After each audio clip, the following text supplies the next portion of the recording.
Welcome to Living Chassidus. Together, let's live the Chassidus we learn.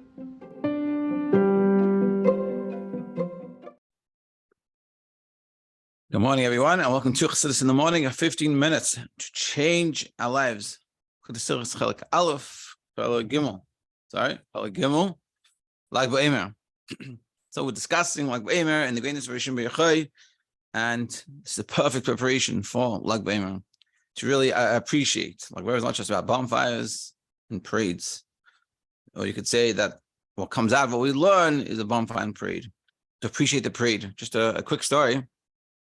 That, all right, Green Glass, all of a sudden, which he was a mashpia, he was a bach in Tzimim, and he was a mashpia in Montreal. He did a lot of things in Montreal. He was, and the Rebbe called him his makubal. It's a very holy Jew. I actually say, I had a friend that learned in Montreal. Yeah, I don't know if he was, I don't know if this happened when he was learning there, but basically, they'd say that he would, in the morning, when you come to learn, he would ask you questions, and these questions he would ask were indicative of what you were doing. Meaning, if you'd say, "Oh, did you get a chance to wash your hands?" It means he knew you didn't wash your hands. You know, or like one time, and there's plenty of snow in Montreal, and so they were having a snowball fight, and he was coming to yeshiva. He was already all done. He was using like a helper, like a walking helper, and someone said one of the bachim was hiding behind the car, and it says he turned to the car and he was like staring at the car. Whatever.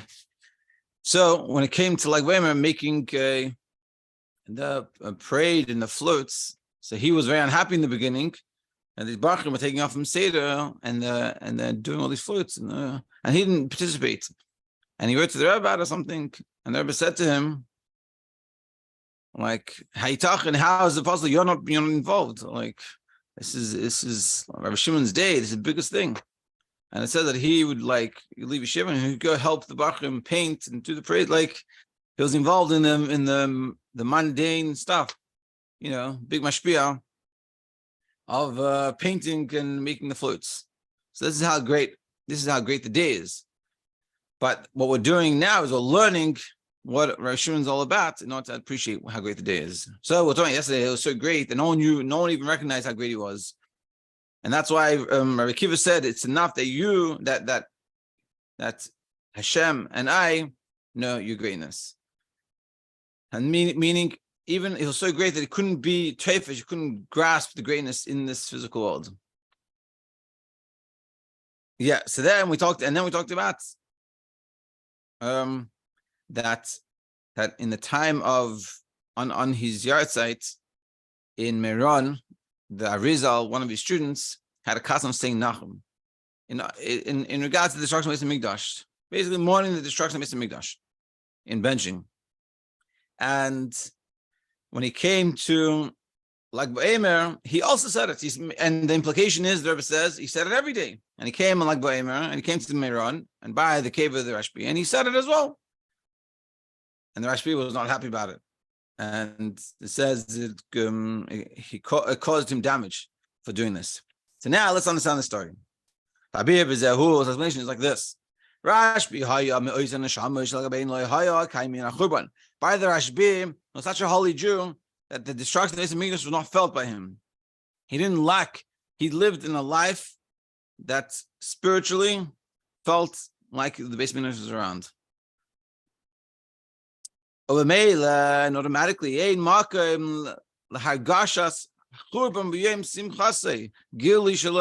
being that on Lag Baomer is the revelation of all these avodah, like we said yesterday. So therefore, on such a day of revelation, that there's a revelation of a feeling that it is like there's no destruction of Beis Hamikdash. So why is this guy saying nothing? Why was the student of Arizal being sad over the destruction of Beis Hamikdash? This is Rishon B'Yochai's day. The revelation of Rishon B'Yochai, the revelation of the level of no destruction is being revealed, and he's saying Nachum on the destruction. What's going on? So we find from here we see two amazing ideas, because like thinking about it, But the obvious question is 1 second. Yeah, okay, it's nice. There Rishon B'Yachai is on this level that there was no distraction in the Beis Hamikdash for him spiritually. But I'm not Rabbi Shimon. And even and this is sort of the question. So we find 2 things. One is Lag Baomer Lag Baomer has something special on it that no other day of the year has. I feel the Shabbos of Yom Tov, even on Shabbos and Yom Tov, because Harayam Shatalmid Ariz on Nenash Al Amiras Nachim Lag Baomer V'Loy Al Amiras Nachim Gam B'Meisa Simchas Achev Shabbos Yom Tov, because Ariz is true. And I said Nachim. He said on Shabbos and Yom Tov, and he didn't get nothing. There was no problems with it. But only on Lag Baomer, there was a problem with what he did.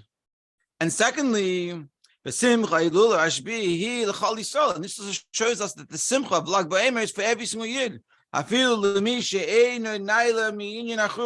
to someone that's not above this idea of destruction in the Beis Hamikdash. Meaning, you could say, if you're on a level of Rabbi Shimon Bar Yochai, so then yeah, you feel this Simcha. But the Shimon Bar Yochai Simcha is meant for all of us. Even us that don't have this level of feeling like the Rishon B'Yachai. That's why this person, and we are living in a time that we do say Nachum, or this person said Nachum every day. And Rashbi was unhappy, and he's being sad on this day. There's no reason to be sad. There's no reason to say Nachum. You have to be happy. Meaning, Rabbi Shimon was showing that Rabbi Shimon's effect on the world, and what his effect on Lag Baomer is that this high level of Rabbi Shimon, for example, that there's no distraction, that film no distraction was brought down to the extent that he expected it was possible for people to be able to feel that level. Meaning, and that shows us what is the idea that Rashbi is to connect the 2 extremes, 2 opposite ends. To draw down what's the highest of levels. I feel even the level that he becomes one with Hashem, take that level and to bring it all the way down. That's what Rashbi is doing. On one hand, like we said on his day, that when he passed away, he said, I'm connecting with Hashem and the connection, eternal connection, which is the highest level. In the same way, together with that, he's saying, and we all have to be down here, b'simcha, to the extent that we should not even be sad over the destruction of Beis Hamikdash on Lag Baomer, because it's such a great simcha, such a great level of revelation. And that's what he's saying. It's beautiful. Gimel. So now that we showed that Rabbi Shimon Bar Yochai, he had these 2 extremes. On one hand, he was the highest of high, there was no destruction. But together with that, like Baomer, he brought it down to the extent that we should all be feeling this way. We can see this in the way he did things. Let's see. We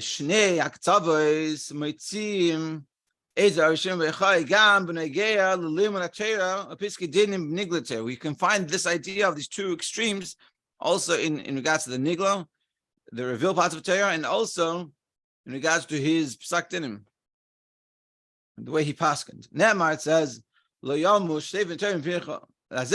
says in the Pasuk that this Torah shouldn't leave your mouth.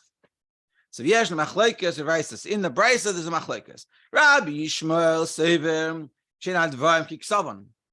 It's not literal like it's written. Meaning, the little understanding of this is that you just have to learn Torah. That it should never leave your mouth words of Torah. You shouldn't be busy working, you should be learning Torah.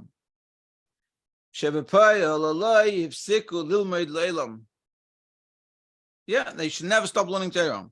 Ella, and it's Rabbi Shimon saying that's not how you interpret it. Ella, you have to do like the ways of the land, like normal people, which is you have to go to work. So Rabbi Shimon says it doesn't mean literal that the whole day you just learn. It means you go to work and also you spend some time learning. Rabbi Shimon Bar Yochai says, it's literal. You have to learn Torah all day. When we do what Hashem wants, and we do everything right, and we learn Torah all day. Now some lachas al yidei acherim, so other people will figure it out. We'll do the work that needs to get done, so we can have what we need. The Gemara finishes. What's the halacha? Is it according to Rabbi Shmuel that you have to go to work, or is it according to Rabbi Shimon that you don't need to? So the answer is Harba also Rabbi Shmuel, also be Adon. Karashbi will also be Adon. A lot of people did like Rabbi Shmuel and went to work, and it worked, and they survived, and it worked out well. A lot of people tried to do, and Rabbi Shbi, also be Adon, Karashbi, and according to Rashbi, some people try to do it like the Rashbi and just learn. Let us be Adon, it didn't work for them. So it's a very high madrig, it's very hard level what he's asking, and it doesn't normally work out well with people that just go to do that. So near Mizeh, so what comes out of this? That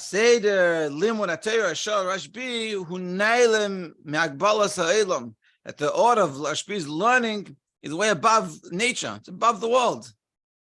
And practically people can't do this. It didn't work out. Meaning, what Rashbi is demanding, what he's saying is the right way to do things, is right for him and people on his level, way above and beyond. And most people can't do this. And if they try, they're going to fail miserably. So that's on one hand. On one hand, he's way high, way above. He's out of reality. But him calls that together with this,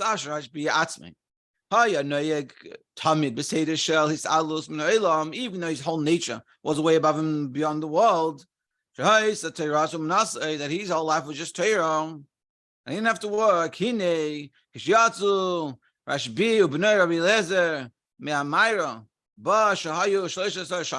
When he came after 13 years of being in the cave, and they left, him and his son, the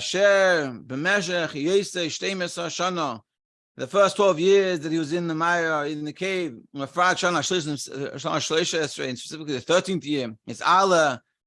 When it's Atzem B'Teirah, he went up even greater level in the 13th year. Because remember that he went out after 12 years, and then they were too rough with the world. They couldn't handle the world, and saw people working, and it wasn't good. He's going to discuss this. And they came back in for another year, and they fixed, and they realized how to balance it. Kol Heicha Dehave Mach Rabbi Eliezer, whatever Rabbi Eliezer destroyed, Kol Maka Im Rabbi Eliezer Haya Manish Al Hanhaga Shel Charish Uzriya, wherever Rabbi Eliezer would punish people working, Mishum Shelo Yachel Lizba Shemanich in Chaya Elam V'Hiskin Chaya Shar, because it bothered him. You're working, go learn Torah. The whole world was meant for Torah, not for work. And Rabbi Eliezer couldn't handle this, and he would punish them. So have a Maaseh Rabbi Shimon. Rabbi Shimon would fix it. Not just he didn't punish like his son, El Adraba, but even more on the contrary, he fixed. Meaning on one hand, he's over here, he's in the clouds, and he's like, oh, you just got to learn all day, you can't go to work. What are you wasting your time working? You have to learn. And someone else will take care of it. But the other hand, when he sees people working and sees people having to do the work, and his son, even more that his son sees, and his son can't handle it, he's like, hey, and he starts punishing them. Rabbi Shimon goes against what his svara is, so to speak, and he goes and helps them, and he makes sure he fixes whatever his son has destroyed. Satam Lamase, his Rabbi Eliezer, Dai Lo'elam Ani V'ata. And so they ended off that Rabbi Eliezer, his son, says it's not Shiur. So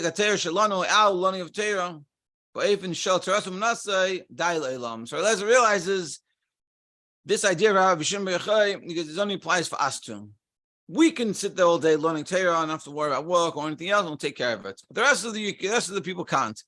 But what we see here, we gotta go. But what we see here is these two extremes of Eliezer. On one hand, he's all up above and beyond, and he's doing all these great things. On the other hand, he's in the world. And Mitzvah Hashem will continue tomorrow. Well, yeah. Have a good day.